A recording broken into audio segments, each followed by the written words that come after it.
Vega Jewelers, exclusive luxury bridal jewelry exhibition 6th and 7th December, Hotel ITC Grand, Bay Beach Road, Vizag.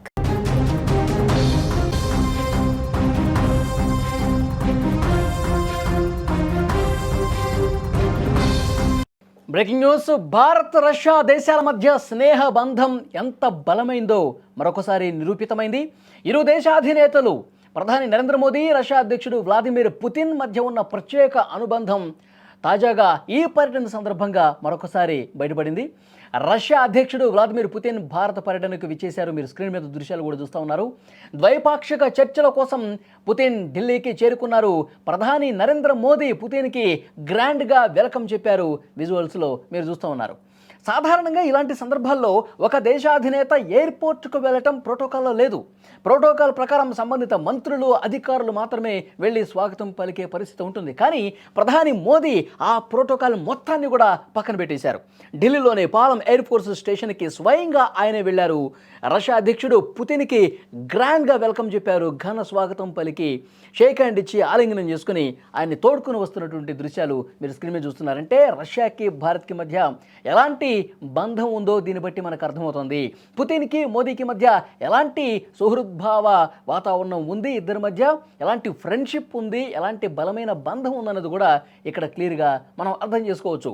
Putin విమానం land కాగానే మోదీ తన security protocols మొత్తం కూడా పక్కన పెట్టేశారు. Protocol ప్రకారం దూరం నుంచే స్వాగతం పలకాలి యాక్చువల్గా, కానీ అలా చేయలేదు ప్రధాని మోదీ. ఆయన దగ్గరికి వెళ్ళారు, గ్రాండ్గా స్వాగతం పలికారు. ఈ దృశ్యం ఇరు దేశాల మధ్య ఉన్నటువంటి స్నేహం ఏదైతే ఉందో దాన్ని చాలా స్పష్టంగా సూచిస్తుందన్నది కూడా అర్థం చేసుకోవచ్చు. స్వాగతం పలికిన అనంతరం ఇద్దరు ఒకే కారులో, అగ్రనేతలు ఇద్దరు కూడా ఒకే కారులో ప్రయాణిస్తున్నారు. ఎయిర్పోర్ట్ నుంచి నేరుగా రాష్ట్రపతి భవన్కు బయలుదేరారు. భారత్ రష్యా మధ్య ఈ మైత్రి బంధం దశాబ్దాలుగా కొనసాగుతుంది. ఈ పర్యటన ద్వారా ద్వైపాక్షిక సంబంధాలతో పాటు ఇరు దేశాల మధ్య డిఫెన్స్, ట్రేడ్ సహా పలు కీలకమైనటువంటి అంశాల మీద చర్చలు జరిగే అవకాశం కనిపిస్తుంది. ఈ చర్చల తర్వాత ఏ విధమైనటువంటి కీలక నిర్ణయాలు వెలువడతాయని చెప్పి యావత్తు ప్రపంచం కూడా ఆసక్తిగా ఎదురు చూస్తుంది. ఎలాంటి రక్షణ ఒప్పందాలు జరుగుతాయి, ఎలాంటి వాణిజ్య ఒప్పందాలు జరుగుతాయి. మనం చూసాం గత కొన్ని రోజులుగా పరిస్థితులు ఏ విధంగా ఉన్నాయో మనం చూస్తున్నాం. అమెరికా మన మీద సుంకాలు వేస్తున్నప్పటి నుంచి మీరు సుంకాలు వేస్తే వేసుకోండి, రష్యా, భారత్ ఎప్పటికి కూడా మిత్ర దేశాలు కలిసికట్టుగా ఉంటాయి. రష్యా నుంచి మేము చమురు కొంటాం, మా పరిస్థితులకు అనుగుణంగా మేము వ్యాపారం చేస్తున్నాం, వాణిజ్య సంబంధాలు కలిగి ఉన్నాం, ఆ ఒప్పందాల ప్రకారం నడుచుకుంటూ వెళ్తున్నాం అని చెప్పి అమెరికా కూడా తెగేసి చెప్పినటువంటి పరిస్థితి ఉంది. ఆ తర్వాత మళ్ళీ అమెరికా అధ్యక్షుడితో అక్కడ మనం చర్చలు జరిపాం. తర్వాత రష్యా నుంచి కొంతవరకు మనం వెనకడుగు వేశాం. తర్వాత అమెరికాతో బంధాన్ని కూడా బలోపేతం చేసుకున్నాం. మనకి అందరూ కావాలి. మన దేశ ప్రజలకు సంబంధించి ఏవైతే పరిస్థితులు ఉంటాయో, మన దేశ ప్రజల సంక్షేమాన్ని దృష్టిలో పెట్టుకొని మన దేశ ప్రజల్లో ఉన్నటువంటి అపోహలన్నీ కూడా పూర్తిగా తొలగించేసి మన సార్వభౌమాధికారాన్ని మనం ఎక్కడా కూడా కాంప్రమైజ్ కాకుండా అన్ని దేశాలతో సఖ్యత నిలుపుతూ వస్తున్నటువంటి పరిస్థితి ఉంది.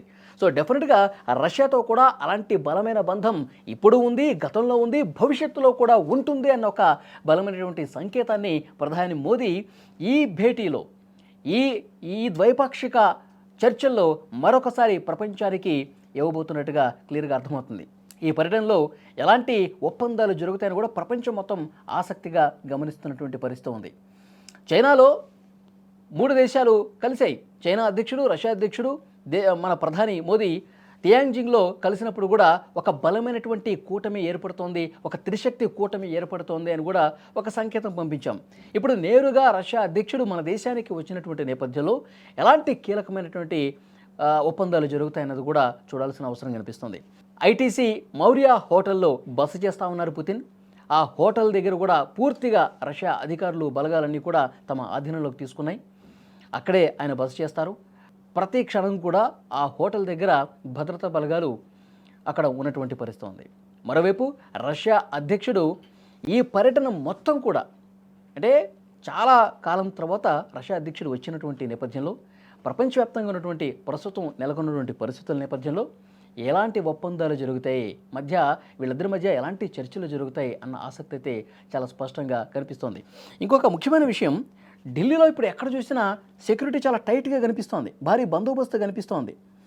ఆ మౌర్య హోటల్ దగ్గర అయితే 4600 చదరపు అడుగుల విస్తీర్ణంలో ఒక సూట్ ఉందయింది. ఒక్క రాత్రికే 8 నుంచి 10 లక్షల రూపాయలు ఖర్చు అవుతుందట.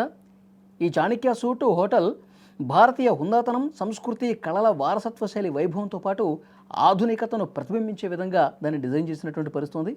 ఎక్కడ చూసినా ఫుల్ సెక్యూరిటీ కనిపిస్తుంది. పుతిన్ పర్యటనతో ఢిల్లీలోని అన్ని హోటల్స్ కూడా ప్రస్తుతం రద్దీగా మారినటువంటి పరిస్థితి. పుతిన్తో పాటు వచ్చే ప్రతినిధులకు ఆతిథ్యం ఇస్తున్నటువంటి ఢిల్లీలో హోటల్స్ అన్నీ కూడా పూర్తిగా బుక్ అయిపోయినట్టుగా తెలుస్తోంది. అయితే పుతిన్ ఈ పర్యటన జరుగుతున్నటువంటి నేపథ్యంలో ఎక్కడికక్కడ అందరూ కూడా ఇటు నేషనల్ మీడియా కావచ్చు, ప్రాంతీయ ఛానల్స్ కావచ్చు, అందరూ కూడా ఫుల్ ఫోకస్డ్గా కవరేజ్ చేస్తూ ఉన్నారు.